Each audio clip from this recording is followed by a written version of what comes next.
બરાબર, આ તમારે કાયદો વ્યવસ્થા જાળવો, અમને કોઈ વાંધો નથી. ધક્કા મુક્કી કરીને જાણી જોઈને તમે શું સાબિત કરવા માંગો છો ભાઈ? ડરાવવા માંગો છો, સીન સપાટા કરવા માંગો છો? એ ડરવા વાળા લોકો નથી. અમારા આદિવાસીઓ છે ને, અંગ્રેજો સામે પણ લડ્યા છે. ક્યારેય ગુલામી અમે સ્વીકાર નથી કરી. કોઈના મગજમાં એવો ધુમાડો હોય તો કાઢી નાખજો. તમને અહીંયા આટલા બધા દારૂના બુટલેગરોના તમે પરમિશન આપ્યા છે, કેમ અટકાવતા નથી? નામો આપું? ગાડીઓ, ભૂરીઓ, લાલીઓ, ભોલીઓ આપું કે નામો? બંધ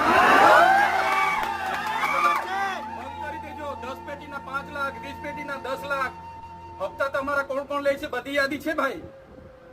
સમજ પડે છે ને?